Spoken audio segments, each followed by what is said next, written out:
Okay, so now what we're going to do is jump into chapter 4. Chapter 4, just a quick summary, we're going to talk about two new functions types. One is called an exponential function, and the other is called a logarithmic function. They are intimately related to one another. You can't have one without the other, but we're going to concentrate on the first type, exponential functions, for the first section here. And here is a rough schedule. We're going to talk about the definition, what is an exponential function, how to evaluate, find the values of an exponential function. Then we're going to look at some basic graphs, some properties of these functions, and finally, we're going to graph with transformations, just like we did in 2.5. Okay, so up first, the definition.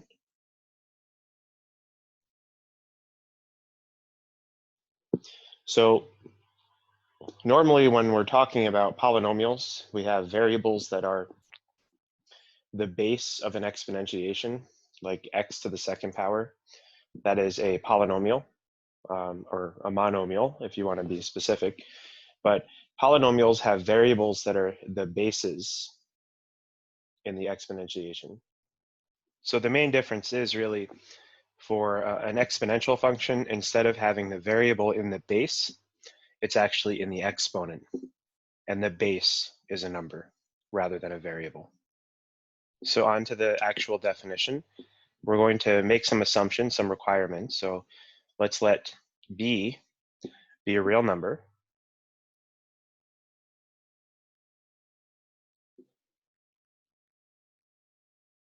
Such that b is positive, b is greater than 0, and also b is not equal to 1. And an xv, then v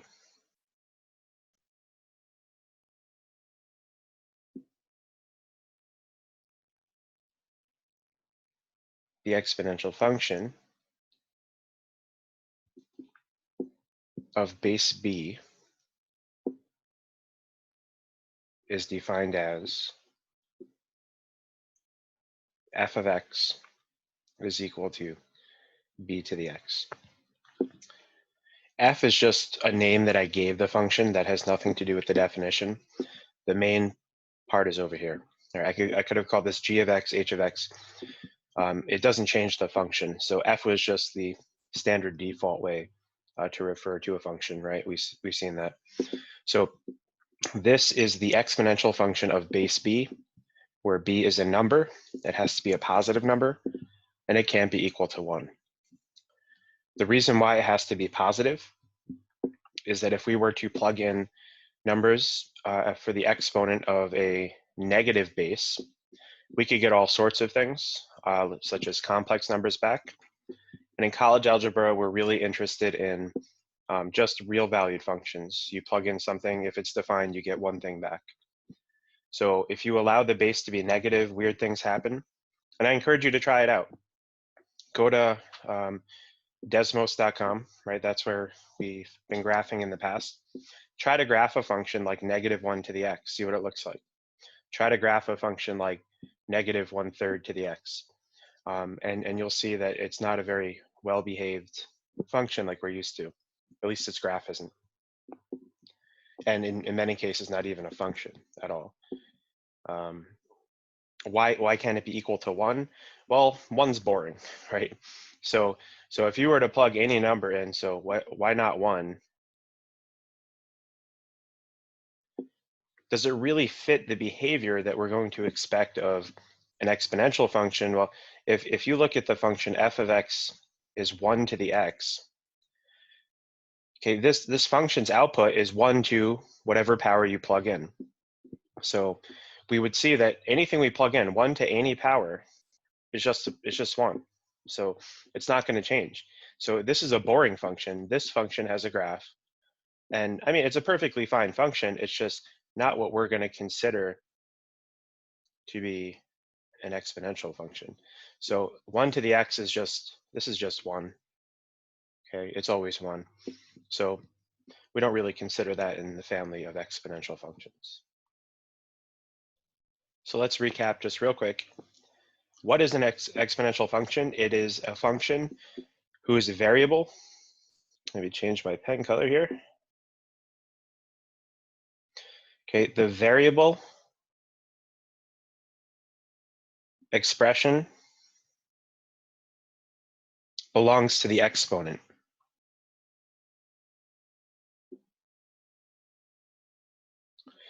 The base is a number.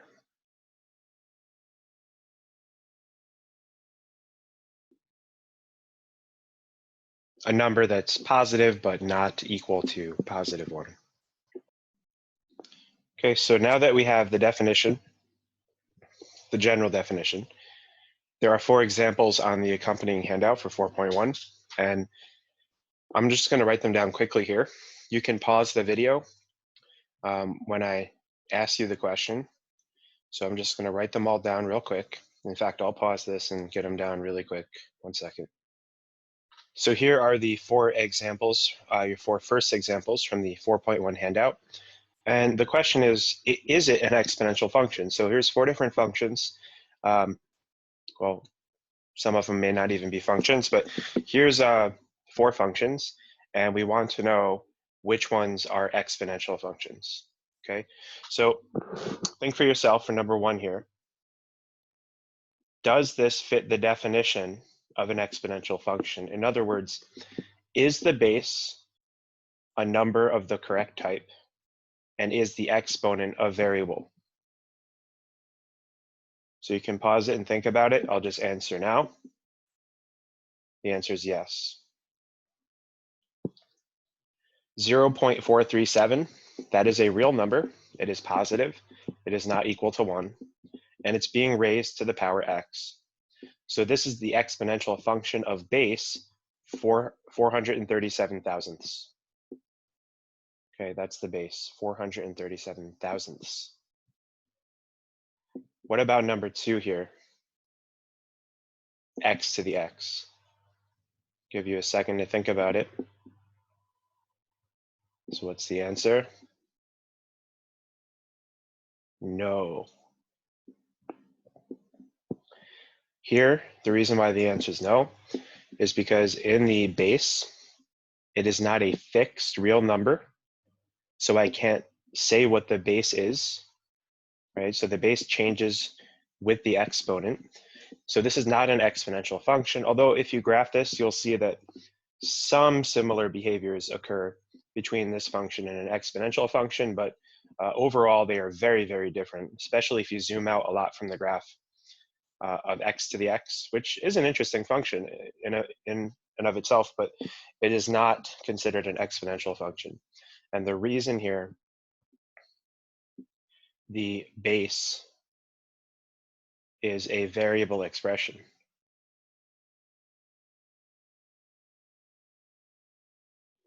So let's look at number 3 here. What do you think? Give you a second. Okay, the answer is yes. Pi, if you don't know, I mean, trigonometry is the class after this, but if you didn't know, it is the unique number. If you draw a circle has what's called the diameter. If you were to attach what we call a chord to 2 opposite sides of a circle, so opposite meaning directly opposite, then we call that the diameter. And the length of the outside, we call the circumference c. Okay, pi is the number that you get when you divide the circumference by the diameter. It is always the same number for any circle. You can try it yourself. And if you don't remember, pi is about 3.141592653589799. I used to know a lot more, but time passes, right? And so pi is a real number. It is the unique real number with this property. And so, yes, that is a real number. And the exponent is our variable. So once again, I'll give you a couple seconds to think about number 4 here. Is that an exponential function? What happened to my answer for the first one? Yes. Sometimes OneNote just wants to delete stuff. Think about it. The answer is no. Okay, the base here is a real number. It's a perfectly fine real number, but it's not a real number of the type that we want. So an exponential function must have a base that is positive and not equal to 1. So the base here, so here's the reason. It's because the base is negative. So I hope that clears up what an exponential function really is. These exercises, they will align with the homework problems in your textbook. So like the first group of them will ask you, is it an exponential function? Why or why not? So hopefully that cleared it up. And that covers the definition. Now we're going to talk about evaluating. Okay, we are talking about evaluating these functions.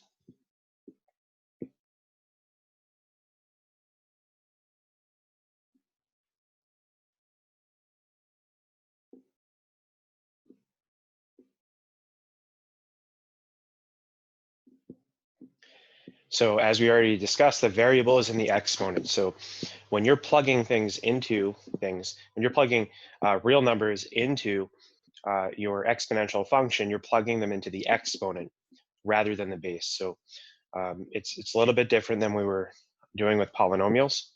So I'm just going to cover an example. I'll pick an exponential function and just go through evaluating it at many different values of the independent variable. So here is an exponential function. So let f of x equal, let's say 4 to the power x. This is an exponential function, right? The base is a fixed real number that's positive and not equal to 1, and the exponent is our variable. So this is the exponential function of base 4. So we're going to evaluate or find the value of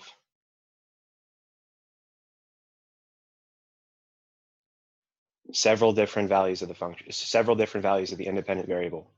So let's look at, I'm going to write them all down first.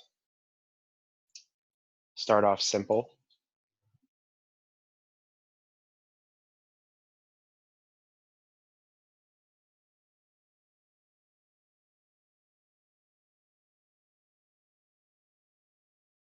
Get a little bit more complicated.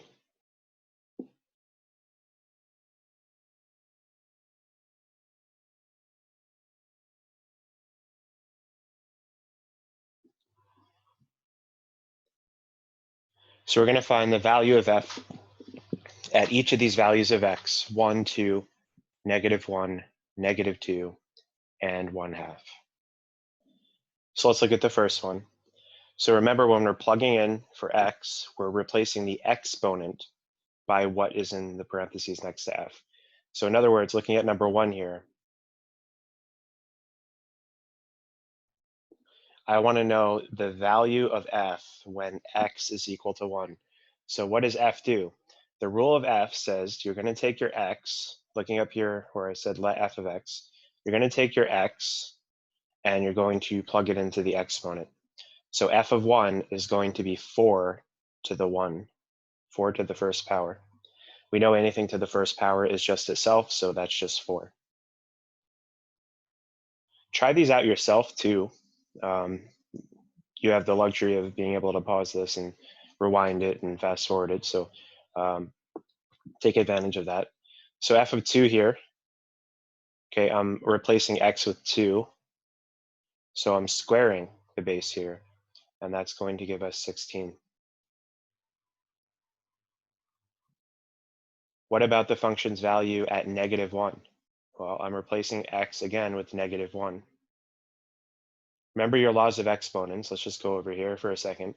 When you raise something to a negative power, That is saying take the reciprocal of that power, meaning it's 1 over that base to that positive exponent. That's what a negative exponent is defined to be. So if you see an exponent that's negative, it means take the reciprocal of the base and raise it to the opposite power. Change the sign. So this is just 1 over 4 to the first power, which is just 1/4. How about f of -2? Well, same idea. 4 to the -2 will be 1 over 4 to the second power, which is 1 over 16. Finally, let's see what happens when we deal with a fraction. Well, it has to be a certain kind of fraction if you want the answer to come out very nicely. But in general, you could plug anything you want. We'll talk more about that later. You can plug any number you want into an exponential function. So in this case, I'm replacing the variable x with 1/2. If I do that, okay, remember what a fractional power means. This is taught hopefully in previous classes that you've taken, but I will remind you, if you have a number raised to a rational number exponent, then this has two meanings, but so you can interpret this as the nth root of a. As long as a is positive, you can interpret this as the nth root of a to the mth power, or you can interpret it as the nth root of a to the mth power. The difference being the exponent, are you going to do it first? Are you going to raise a to the mth power first before you take the nth root? Or are you going to raise the nth root of a to the mth power? So the exponent gets done at the end, the integer exponent. So strictly speaking for us, since we're going to be evaluating these expressions, this is by far better. So even though these are going to be equal to each other, as long as a is positive, these are equal to each other, or 0. The reason why we prefer the first one is that when you take an nth root, the number gets smaller, right? The cube root of 8 is 2, right? We made the number smaller. The fifth root of 32 is 2. The fourth root of 81 is 3. So when you're taking a root, you make the number smaller if it's larger than 1. I should clarify. We'll usually be working with bases that are larger than 1 for the most part. But when you take the nth root of a number that's larger than 1, it becomes smaller, and you're raising a smaller number to some power. Versus if you take some number, let's just look at an example. So would you rather evaluate the cube root of, what's a big number? 64. No, it's too big. No. Would you rather evaluate the cube root of 4 to the 6th power? That's not going to work either. Would you rather evaluate the cube root of 8 to the 6th power, or would you rather evaluate the cube root of 8 to the 6th power? So the one on the right here is the one we like better because the cube root of 8 is 2. And 2 to the 6th power, even though it might take you a couple seconds to figure out, if you multiply 6 copies of 2 together, that gives you 64. Versus 8 to the 6th power, that's a huge number. Let's see if I can figure that out. That's 2 to the 3rd to the 6th. That's the cube root of 2 to the 18th, which is going to be a very large number if you were to multiply it out. So this at least conceptually is hard, even though you can find ways around it, like factor 8. But this is hard to do by hand or in your head, but this is easier, at least, to evaluate. These arrows are definitely not pointing at the right things. These should be going this way and that way. So the whole point is we want to, when evaluating, take the root first. But anyway, that's what a rational exponent actually means. So here, I'm taking the second root, right? So looking at the denominator here, I'm taking the second root of 4 to the 1st power. The second root is just a square root. We don't usually write the 2 for a square root, but I mean, this is just the square root of 4, which is 2. Maybe let's do one more. Let's look at f of, say, -3/2. So remember, we're replacing x with that -3/2. So the first thing here that I would fix is that negative exponent, just like we did in 3 and 4 here. I took the reciprocals. So I'm going to do that first. I'm going to write this as 1 over 4. 1 over. OneNote is doing its thing again. 1 over 4 to the 3/2. Okay, 1 over 4 to the 3/2. Once I change the exponent to its reciprocal of the positive of that exponent, this denominator I'm going to rewrite as 1 over, again, the square root of 4 cubed. But again, I want to write that cube on the outside because the square root of 4 will become smaller, and it's easier to cube a smaller number than a larger number. So this becomes 1 over 2 cubed, which is 1 over 8. So that's how we evaluate these exponential functions. Okay, we will never deal with irrational exponents, at least for standard kind of questions. So you won't have to worry about stuff like 3 to the negative square root of 2 plus 8 power, something like that. Something like this, if it ends up being the final answer to a question, you would just leave it that way, or if needed, use a calculator to approximate it. So something like this isn't going to simplify all that nicely. There might be something you can simplify, but at the end, not much. So that was the first two. So we covered the definition, and we covered evaluating these functions. There's no examples on the handout about this. I just thought I should cover an example before we actually go into graphing, because graphing exponential functions requires you to be able to find the coordinates corresponding to the inputs. So you're going to be plugging some values of x in, and you're going to be getting some y values back, and those will correspond to points on the graph. So that's what we're going to talk about next. Actually, before I go into graphing, there is a special base that we have to become pretty friendly with. So here's a special base.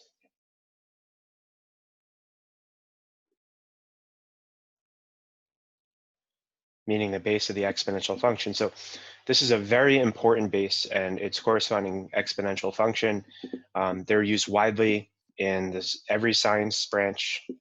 They're going to be used in calculus, and if you're going to go anywhere near science, especially an analytical science, even chemistry, biology will use it to some degree, physics, and of course mathematics is in love with this function, with this base. So the base is e, so the number e.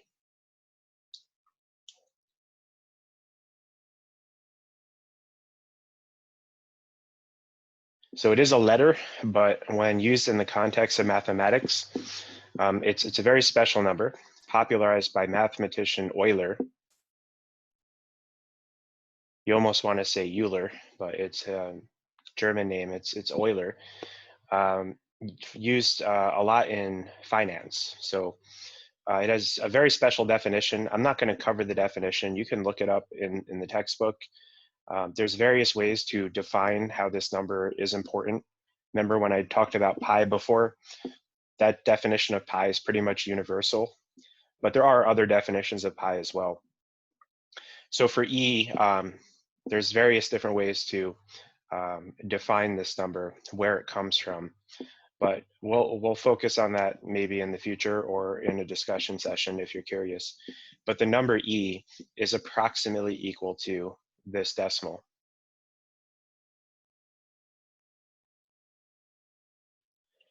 It is not a rational number. If you remember the definition of a rational number, they have a repeating decimal. So don't be tempted just by looking at the 1828, 1828. We see some repetition originally, but this is an irrational number. There's really no pattern to these decimal digits at all. So this is the number E. Again, it's very special in mathematics.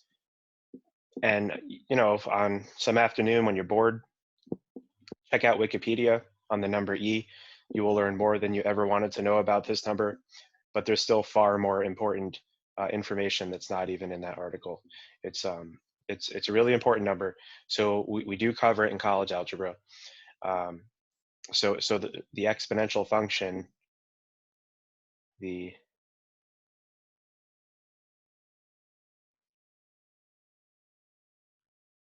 exponential function f of x is equal to e to the x is a very important function.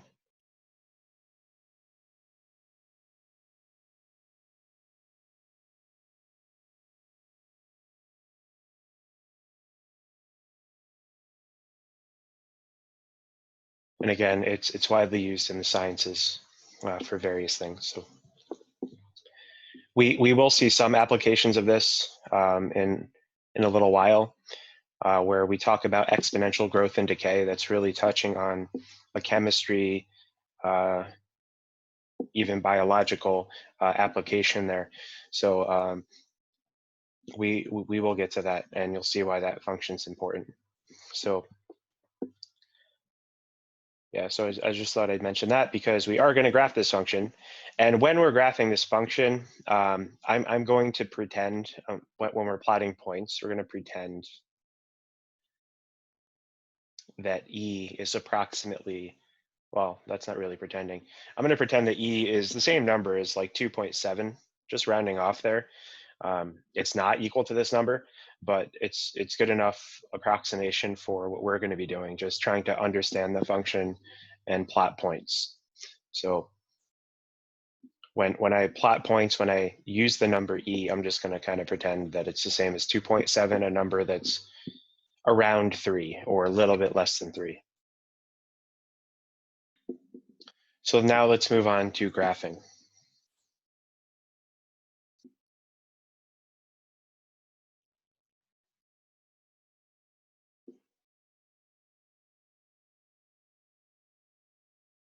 Okay. So after graphing and discussing the basic properties, I'll end this video, and then I'll have a separate video for transformations of functions. So for graphing exponential functions, these are just going to be the basic functions. I'm going to go through the 4 examples that are on your handout. And while I'm going to show you, well, let's go through one example first that doesn't have to do with the handout. So here's a quick example. So let's look at f of x is equal to something simple, 2 to the x. I'm going to pick 5 values for x that are kind of centered around 0. It's a good choice because it shows you really what's happening. The interesting stuff for an exponential function happens around 0. So let's pick some numbers like surrounding 0. So I'm going to create an x, y table here. Remember, y is the output that's equal to the function's value. 0 is a good choice. So I'm going to plug x equals 0 into the function, and over here we're going to have the output. On the right, we're going to have the output. Let's pick a few more. Let's pick, say, -2, -1, 1, and 2. So this is where the evaluating comes in. So I'm plugging each of these values in. So the y value is going to be 2 to the power of whatever x is, so -2. And if you follow the evaluation procedure from before, you will get to see that this is 1/4. If that's too much of a jump for you, again, go back and look at how I did these evaluations. If you plug -1 in, you'll get 1/2. And maybe, pause this, see if you can figure it out yourself. If you plug 0 in, remember what a non-zero number to the 0 power is, that's 1. If you plug 1 in, you'll get 2. And if you plug 2 in, you'll get 4.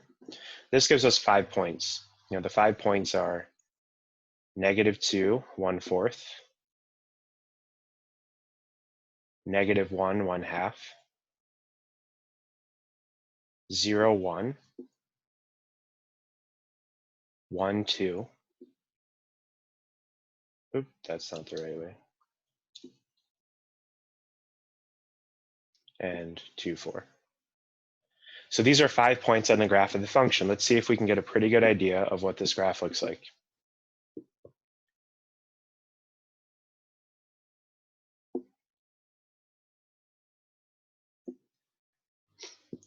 So I'll try to do this relatively neatly. There's our x-axis.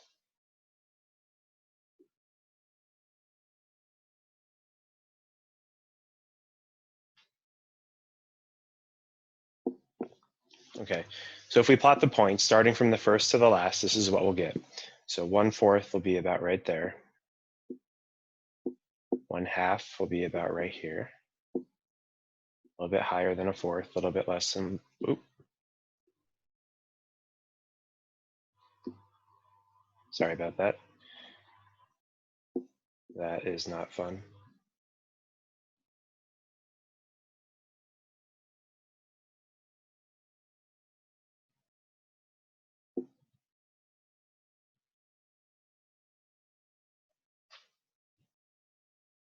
So OneNote just crashed. I apologize about that.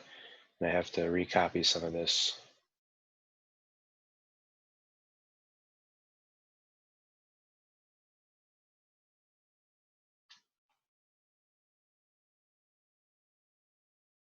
Okay.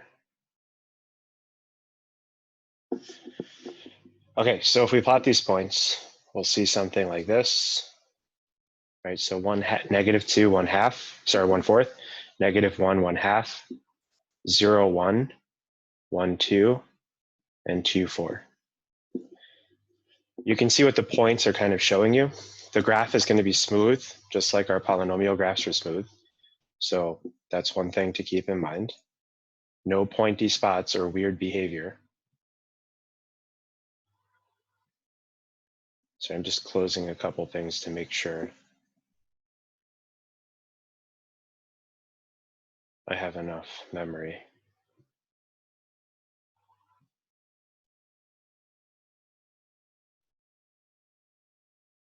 Should have paused in. Okay. These points are telling a story, right, of what the function's doing. You can see it's going up, obviously. If we raise 2 to very large powers, we expect to get very large outputs. If we raise it to very small negative numbers, you see what's happening here is that the points are getting closer and closer to the x-axis. So the end result is something like this. And this isn't 100% perfect, but it'll do the job. So you can test it yourself. You can go to your calculator and say, well, what if I plug in like 1.4? Where would the graph be? And you should be somewhere in the vicinity of between 2 and 3 there, closer to 2 than 3. So you can try that yourself. That is what f of x is equal to 2 to the x looks like, roughly. And there's a number of things that you might want to observe. Will the function, so looking to the left here, change my color.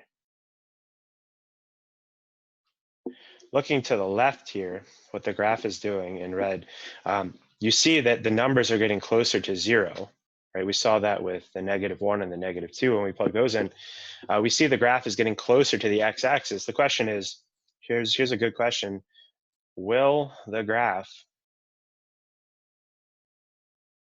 ever touch the x-axis? You know, as x goes towards -infinity. What happens when x gets really big and negative? Will this ever go down below or even touch the x-axis?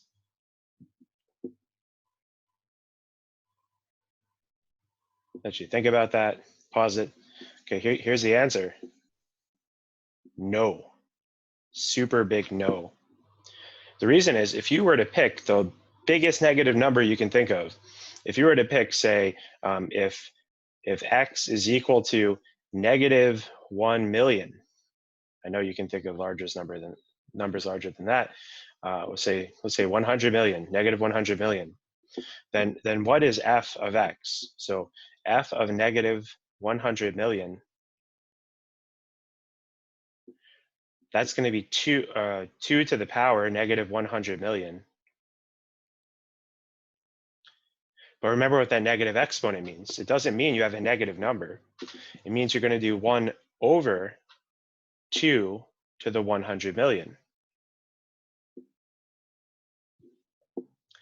This number is inexplicably small. It's smaller than any number you could ever pick out or write down within an hour. That's how small this number is. So if you wrote down 0.0000 zeros for an hour and then you put a 1 there, 1 hour later, a bunch of zeros followed by a 1, chances are you're not going to be fast enough to have a number that's smaller than this. But the point is that it's positive. This is positive, which means it's not 0, which means the graph will not be touching the x-axis, even at negative 100 million or negative 100 million million, right? So this graph will never touch the x-axis. In fact, we say that there's a horizontal asymptote. Unlike with rational functions, when we saw horizontal asymptotes, when we drew that, the function had to approach the end behavior on both sides. What's different about exponential functions is that it only approaches the horizontal asymptote in one direction. So this function has a horizontal asymptote of y is equal to 0, but only in one direction.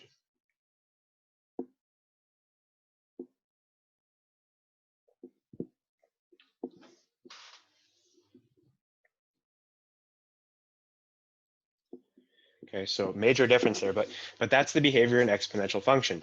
It increases very slowly before 0, but then after x equals 0, it starts increasing incredibly fast.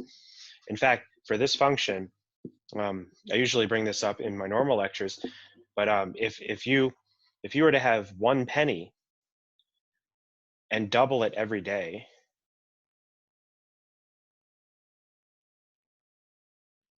double the value. So on day 2, you would have 2 pennies. On day 3, you would double 2, you get 4 pennies, and so on. So if we double it every day, that's pretty much the same as this function. It's a little bit off, but it's pretty much the same idea as this function here. So 1 penny, you double every day. How much after 30 days? How much would you have?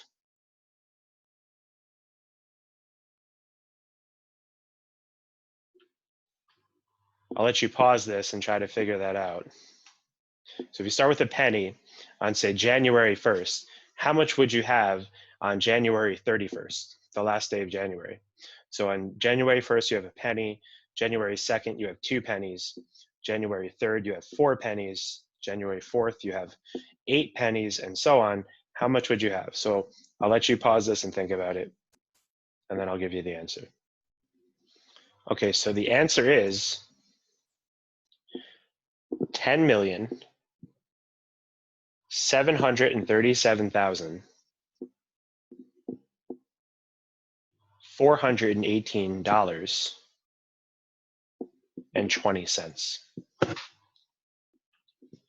If you double a penny 30 times, you're a millionaire. So there's this little joke that says, would you rather have $1 million right now or a penny that would double itself each day for a month? Which one would you take? You definitely take the penny. That's how fast exponential functions increase, even starting with a very small value. If you're doubling, that's what the base actually means. It means you're doubling every time x goes up by 1. So if that was a 3 to the x, you'd be tripling and so forth. So that's one example of an exponential function. Let's look at one more actually, 2, and maybe I'll put all the other stuff off to the next video. So let's look at this function. 1/2 to the x. This function has a lot in common, believe it or not, with what we just did. F of x is equal to 2 to the x. There's a lot in common between these two functions. But let's not assume that there's anything in common. Let's actually try to see what happens. So let's create another table. I'm going to plug the same numbers in I did before.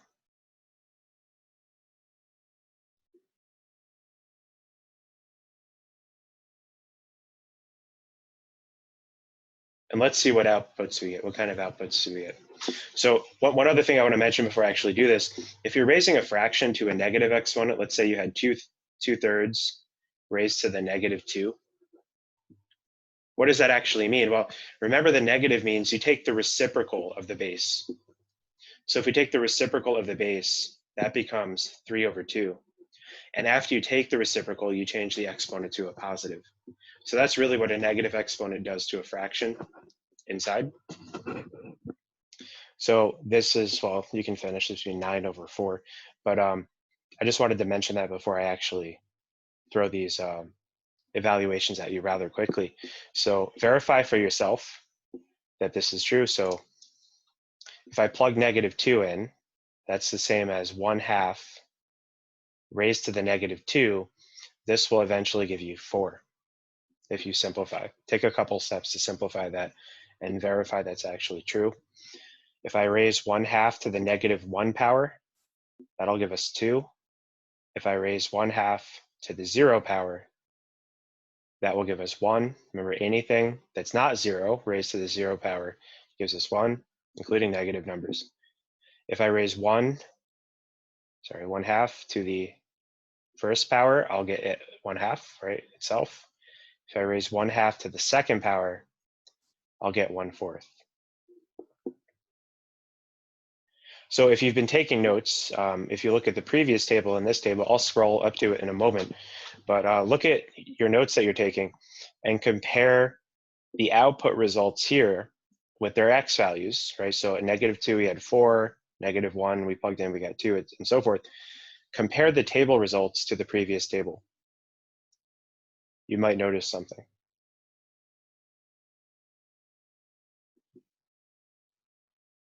So I'll let you pause and think about that.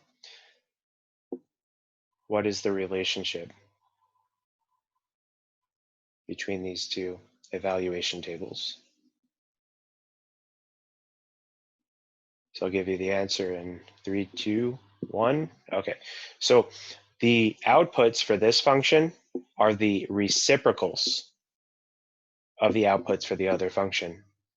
So when we plug -2 into the first function, we got 1/4. When we plug -2 into the second function, we got 4, which is the reciprocal of 1/4.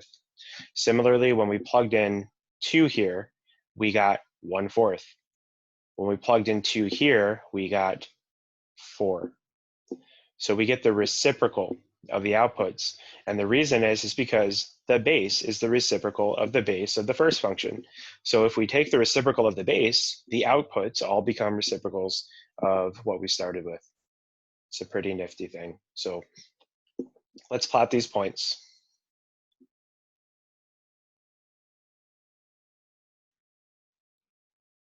Again, not perfect, maybe not perfectly to scale either, but you'll get the idea, I hope.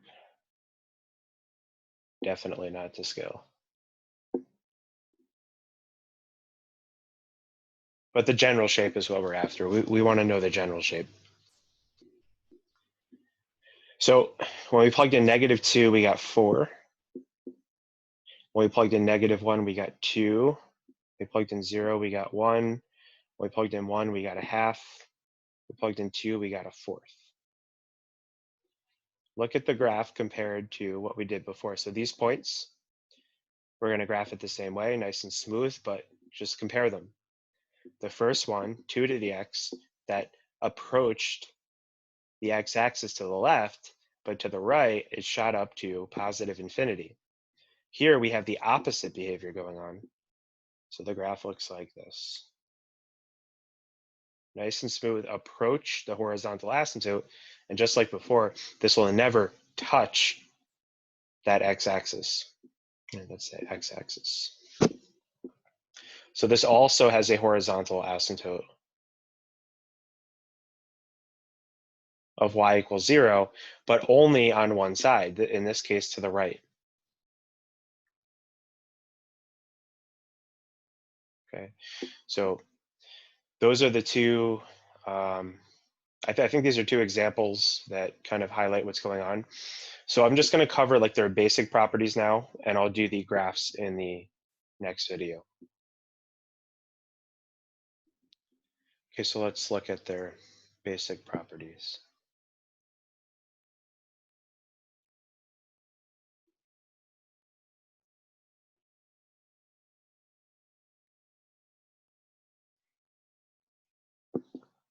So for one thing, the domain, notice how I made it nice and smooth. There were no breaks or holes in it. Exponential functions, you can plug any real number into, and it will give you a single output. It's fine with any input whatsoever. So their domains are negative infinity to infinity. Every exponential function that satisfies the definition of being an exponential function. So it's a nice function, right? The range, again, we're talking about just a kind of parent version, a base exponential function. So some number raised to a single variable.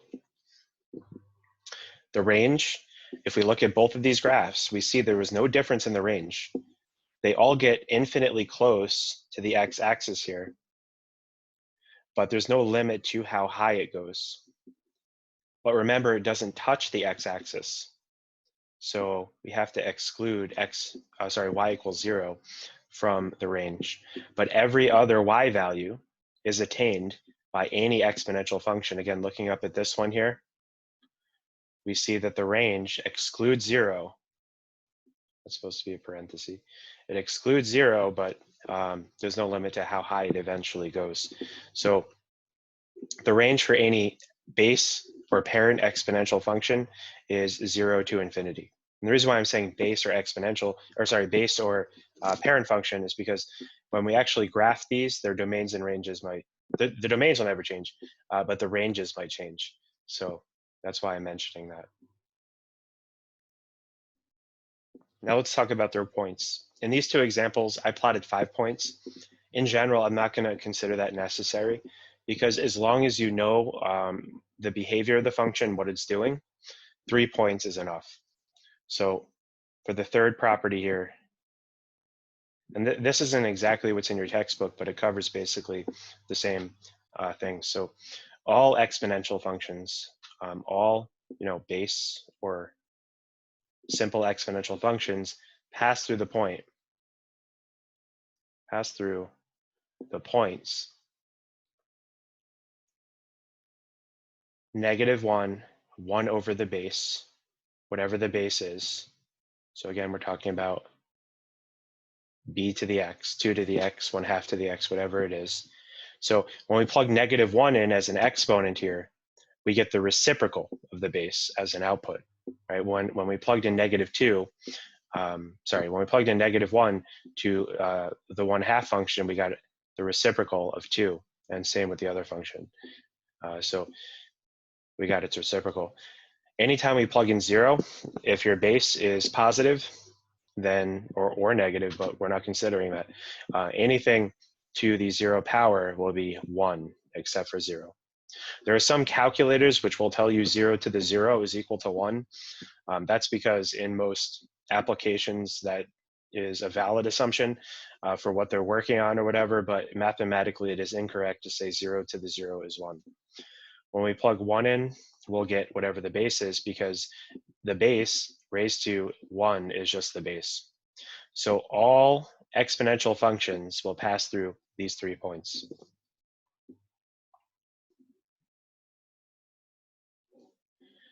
Number 4 here, if the base is bigger than 1, the graph will look like this. We saw the graph of 2 to the x. The graph of 3 to the x actually looks pretty similar. The graph of e to the x also looks similar. We're going to do the graph of that as well. But the graph will always approach negative infinity to the left. So f of x goes to negative infinity as x goes to negative infinity. And f of x goes to positive infinity as x goes to positive infinity. Meaning that as as x goes to the left, f of x approaches the x-axis. As x goes to the right, the function has no bound, right? It has no limit to how tall it's going to get. If the base is between 0 and 1, remember it can't be 1. So if the base is between 0 and 1, oops.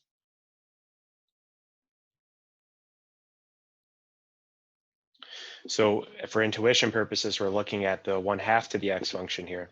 If the base is between 0 and 1, then the graph will look like the 1/2 to the x function. So it'll look something like that. And the major difference here is that what the function approaches is x goes to the left and the right changes.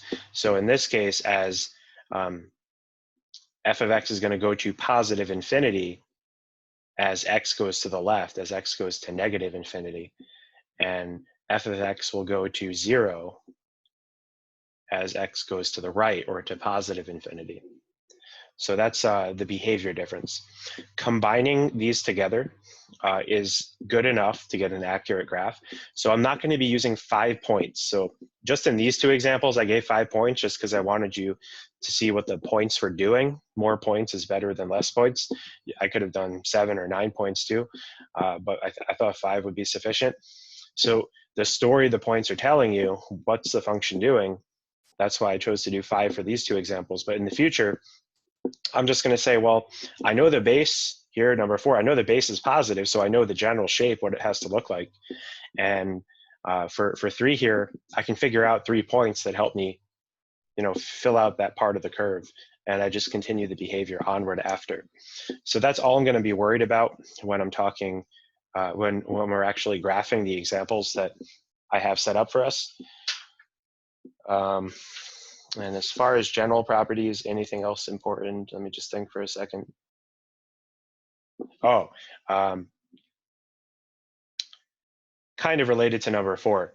F of x is equal to b to the x. Whether b is between 0 and 1 or greater than 1, it has a horizontal asymptote.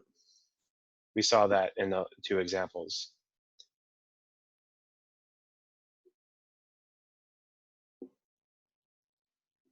Y is equal to 0, okay? But only in one direction.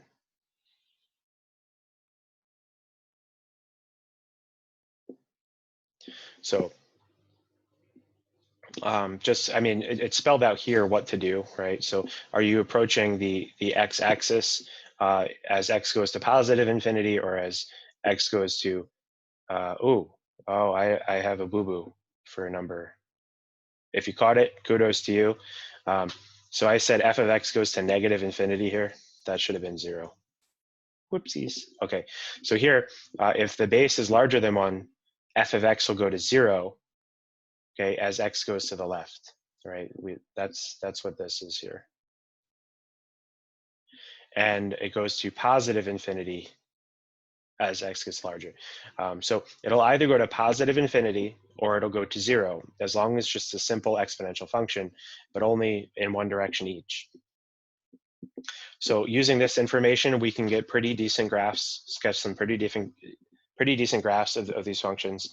So that's what we're going to do in the next video. I feel like this was long enough as it is, but try the examples on the handouts first, maybe if you have the time, and then you can compare to what I show in the next video. So I'll end this video here, and look forward to the next one. Okay, so take care.